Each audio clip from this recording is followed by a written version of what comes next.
I've recently watched a conference at the London School of Economics on Transatlantic Trade and Investment Partnership, TTIP, and it was extremely striking how stupid their professors are. Their level of intelligence and competence is below any minimum standards. And I'm going to present you 6 examples of their absolute stupidity. By the way, TTIP, or Transatlantic Investment and Trade Partnership, is a bilateral investment treaty between the United States and Europe. If signed, it will create common investment principles, and then it will transfer the control over the respect of those principles from the European courts, from the American courts, at the level of international arbitration. This is extremely scary for different people, especially for those idiots from the LSE, because the international arbitration will get the right to set aside the legislation of the European Union. So now let's go and take a look at the 6 examples of absolute stupidity of the LSE professors. Usually, if someone comes to invest in the UK, what he will do or she will do is to trust that that the constitutional law, the public law of the UK will treat them in an adequate manner. Now, there are countries which do not have the same reputation as the UK, as Germany and Switzerland, and these are developing countries. It is actually after the Second World War that countries have started to, European countries and then North American countries, have started to sign these bilateral investment treaties so as to protect their economic interests in countries where you would not have the same expectations as regards rule of law, good governance, and so on. 3,000 BITs, bilateral investment treaties, have been concluded. And most of them have, of course, been concluded, or virtually all of them, in the beginning at least, have been concluded between a rich country, a capital exporting country on the one hand, and a capital importing country on the other hand. It becomes then quickly clear why people today get excited if we now try to move to a different logic. That is, we are no longer concluding investment treaties just between developed countries and developing countries, which implied that it was very unlikely that Germany would get sued by an Ecuadorian investor, which means we didn't have to worry about that scenario. We do have to worry, however, that maybe a Canadian investor in the UK or a German investor in the US will be disgruntled with a public measure of regulation and may attack that and request compensation on that basis. This is what the investment provisions in CETA, the Comprehensive Economic Trade Agreement with Canada, or TTIP, the Transatlantic Trade and Investment Partnership with the United States, will bring about an opportunity to sue the government for measures which do not comply with those international law standards as set out in the treaties. The different interests, and we ultimately hope that in Europe we are capable of bringing about this balance between private and public interests through public debates, public opinion, through parliamentary discussions about through the legislative mechanisms that we have. So, if we have done these efforts over the last 50 years to establish this internal market, which is friendly to trade within the internal market, which removes obstacles to trade, but at the same time sets certain limits to what merchants, traders, investors across borders can do. The question is now, do we give this up by accepting foreign investors or even investors within the EU to invoke treaties which are not the legislative basis of the internal market, which I've been just talking about? Through these BITs, they have proven to work to some degree for us, but now they certainly do not anymore. We should rethink those. We should create a new system and, especially in substance, redesign that law. Or should we just say, in relation with the United States. We States have signed some 1,400 of these treaties, and that is one of the biggest arguments which is put forward to say, we already have this. It's nothing new. And indeed, probably the biggest threats from this kind of creation is that investors through Singapore or through Hong Kong or whatever else where we have bilateral investment treaties bring a claim against, let's say, the UK government, against Germany, or against the EU altogether. Sorry, not the EU altogether, because the EU has not yet put into place such a treaty. The question... The principled idea here is to establish a parallel legal system alongside the European and the American legal system. So the LSE professors do not know that first, there are already BATs between the United States of America and individual member states of the European Union. And second, there are BATs among the member states themselves. What a surprise! Without knowing this, all the discourse, all the questions of those LSE idiots become a complete bullshit. All the discussion at the LSE loses any sense. If the LSE professors were intelligent, they would know about the MICULA case. The MICULA case is exactly the case where the international arbitration has found that the actions of the European Commission breach the international investment law. What a surprise! What a surprise! This is my advice to the LSE idiots. If you are unable, if you don't have a biological ability to read serious literature, at least watch the news.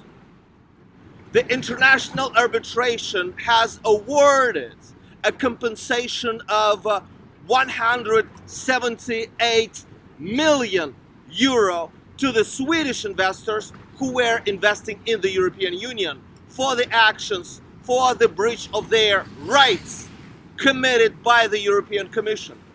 This is extremely interesting discussion. However, the LSE professors do not have competence to participate.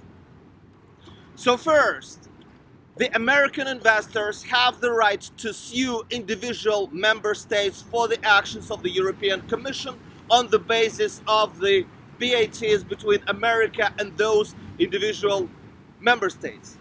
There are other member states with whom America does not have the BATs. However, an American investor simply establishes a company, for instance, in the Czech Republic, and then he becomes Czech. As Czech, he may sue all the remaining member states of the European Union as a Czech.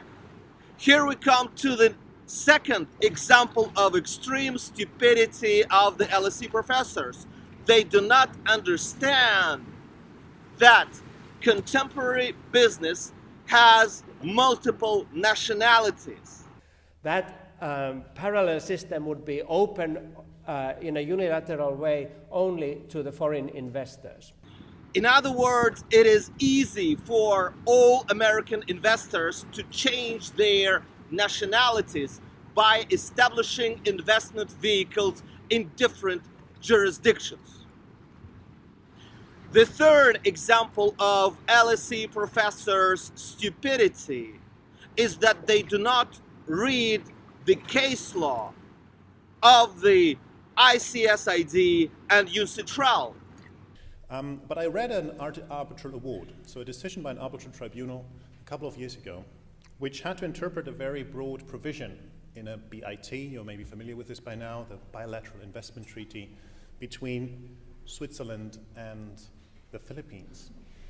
As you may know, most of these BITs are instruments which have been worded in a very broad manner, which just include general principles, if you want so, about what treatment a foreign investor can be expecting in a country that has committed to these principles, to these standards of protection.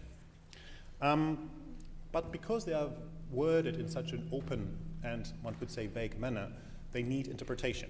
This is where the lawyers kick in. We have ambiguity and we have techniques of how to figure out which is the right meaning.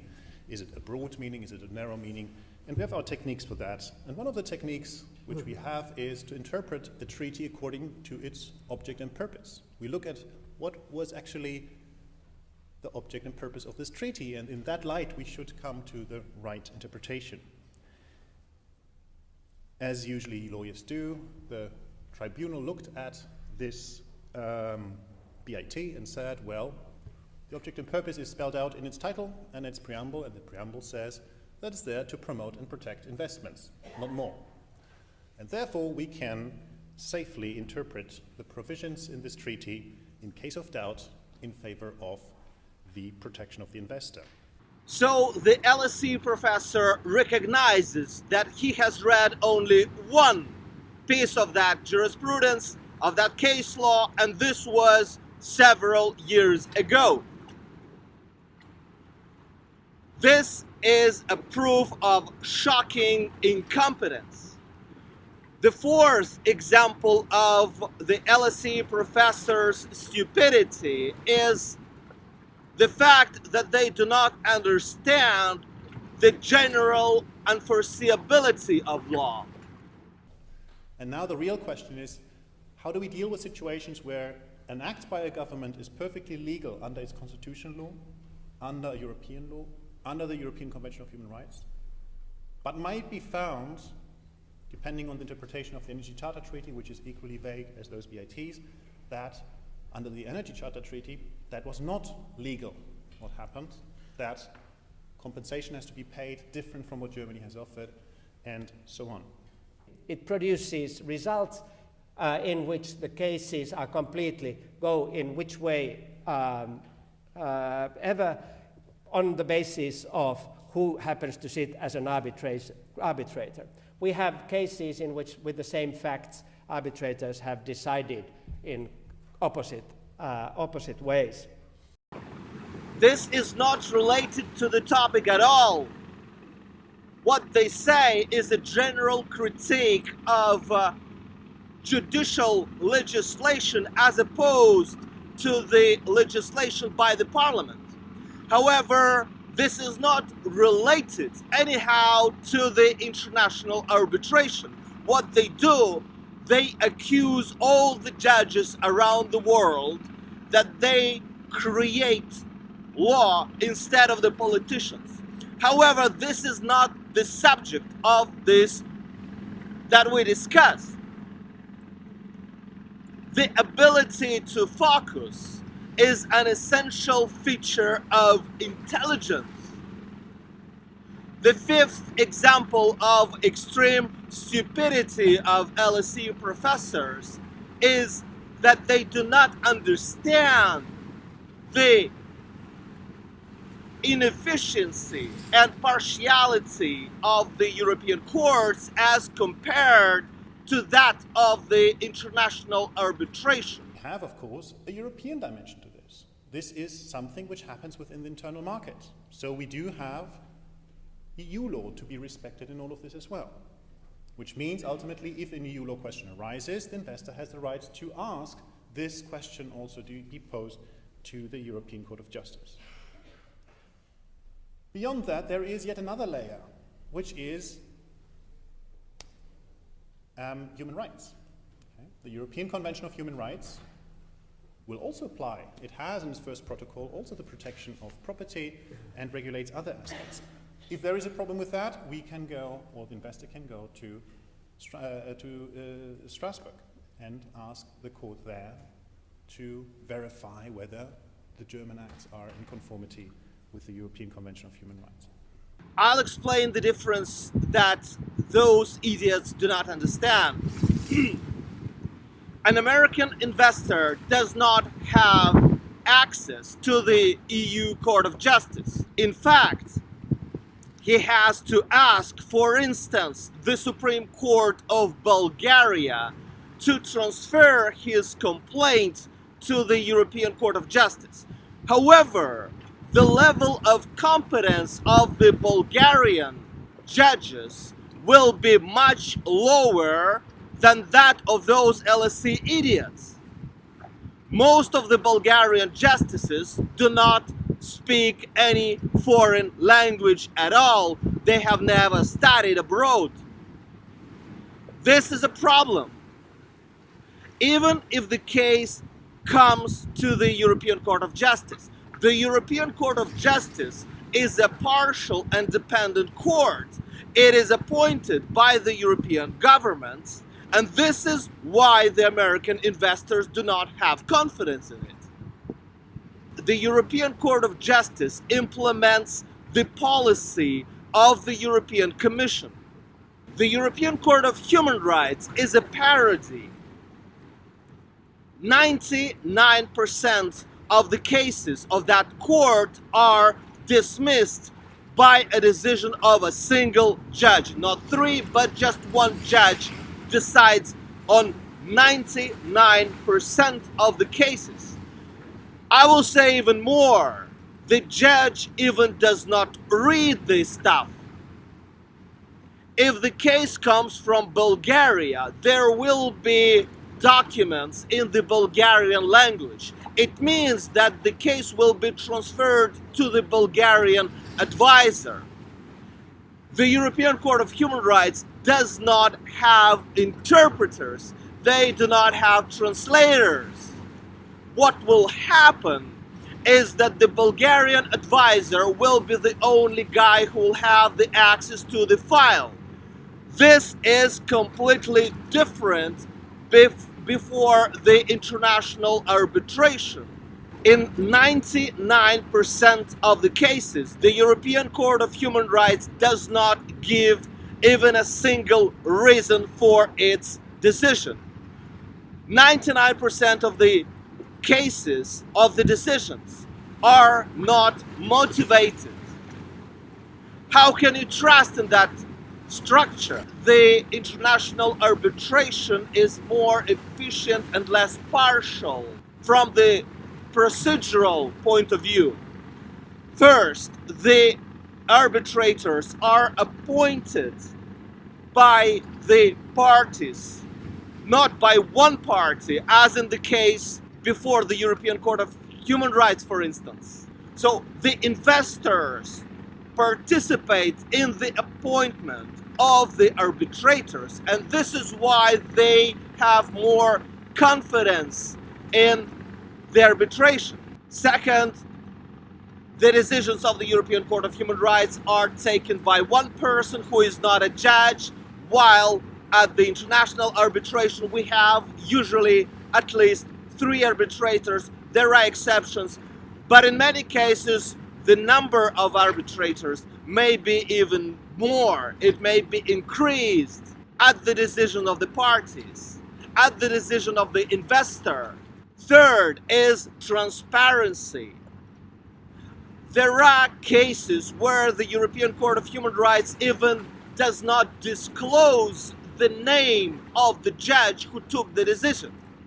I talk about the case Vaivada, for instance. In that case, the European Court of Human Rights refused to disclose the name of the judge who took the most important procedural decisions. This is absolutely impossible before the international arbitration. Fourth,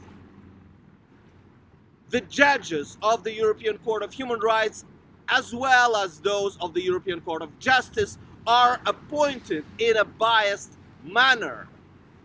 I'll give you an example of Petkevičiūtė case.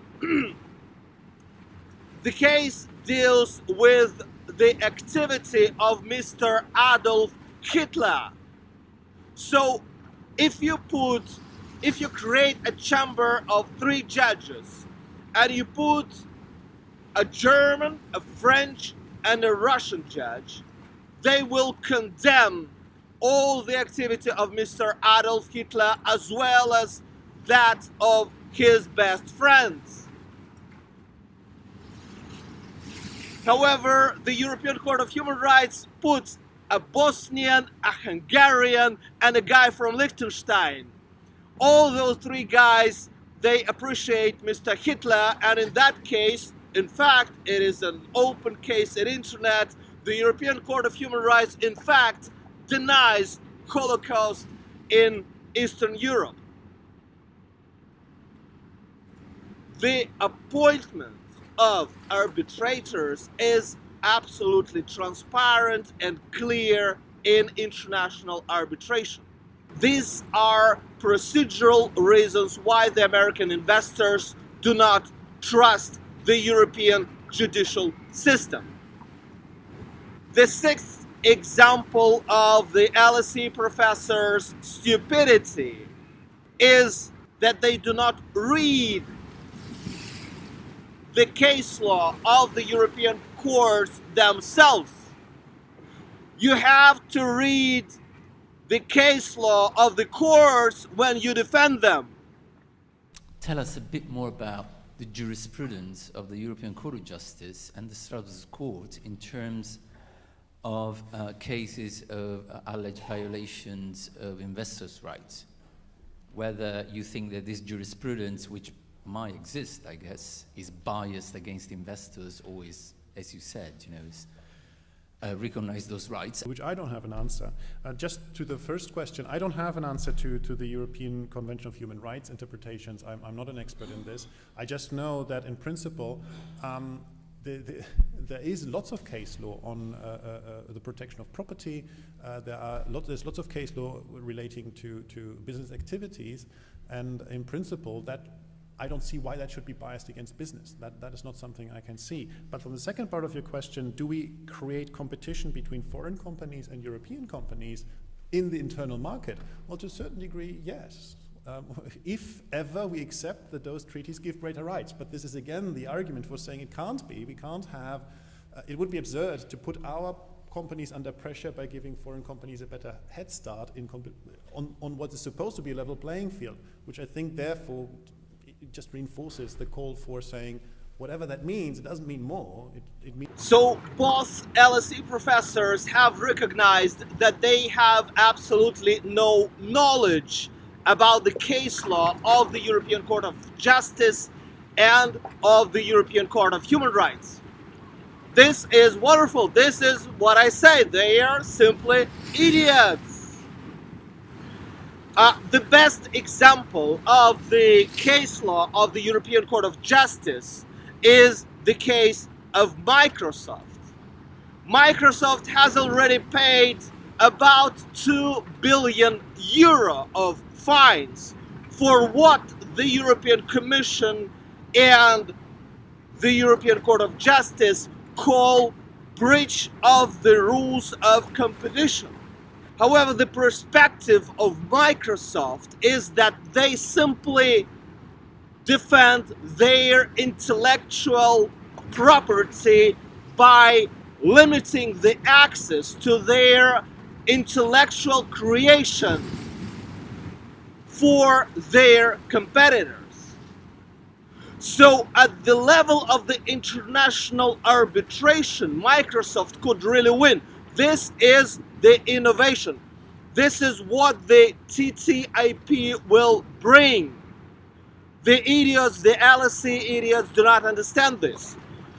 Right now, Microsoft may sue any European country for executing the decisions of the European Commission. However, Microsoft may not sue the European Commission itself. So this is the innovation of TTIP, the wonderful thing that will happen, hopefully. As you see, the LSE idiots completely have no clue. The best example of the case law of the European Court of Human Rights is, for instance, the case of the former King of Greece versus Greece. In that case, the Republic of Greece, they decided to expropriate his property. So he wants a compensation. He comes to the European Court of Human Rights and says that, there are reports, there are independent reports that evaluate his property at the price of 550 million euros. The response of the European Court of Human Rights is that there is a market price of, for instance, 550 million euros, and then there is an acceptable price. Acceptable price, this is a new concept that the European Court of Human Rights introduces in the case of the former King of Greece. And what is the acceptable price? The European Court of Human Rights explains that it is 13 million euro. There is a difference between the market price and the acceptable price as explained by the European Court of Human Rights. So this is extremely scary for American investors.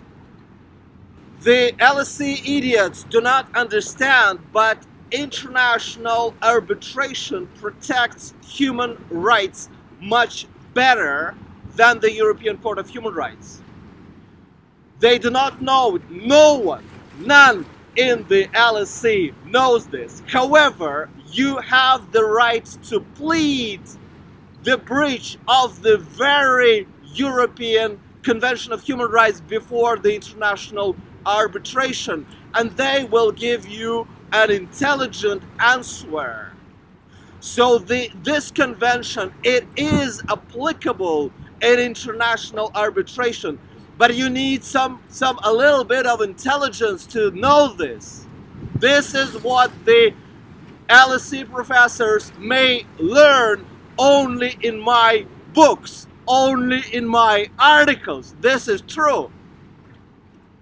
Both underqualified LSE professors are very proud that they advise the European Parliament on this issue. But coming back to the politicians who have turned to me asking, Martti, what should we think about this? So, and I started to study the substance of the matter. And what I have said to these politicians, I will be, Jan is constantly there with the European Parliament. I will be going there for the first time in March to meet up with groups of parliamentarians, and I've been thinking as to what I should say. Say nothing, you idiot! Better keep silence! Unfortunately, the members of the European Parliament are also quite stupid people, and they choose friends who are also underqualified. Intelligent people have intelligent friends, very stupid people have very stupid friends. It's true. At the end, the LSE idiot decides to make a very stupid joke. I will finish with this purely speculative story to you. In Finland, a US mining company has invested. Now it turns out that the investment wasn't such a great thing as the chief executive officer once said to the stockholders. The meeting of the stockholders is next week, and the CEO is really nervous. What can I say to these people? So we've invested, and we didn't, and the profits haven't been as we promised. And he turns to the lawyer, and the lawyer says, well, let's try to see if we can put some of our misfortunes on the shoulders of the Finnish taxpayers. But, says the CEO, this will cost us money. We can't take these people to arbitration. Haven't you read? 8 to 30 million. Not to worry, says the lawyer, because there are these companies that are specialized in financing. And let's just turn to them and let's see what will happen. Thank you very much. Thank you. This might be funny for retired kids.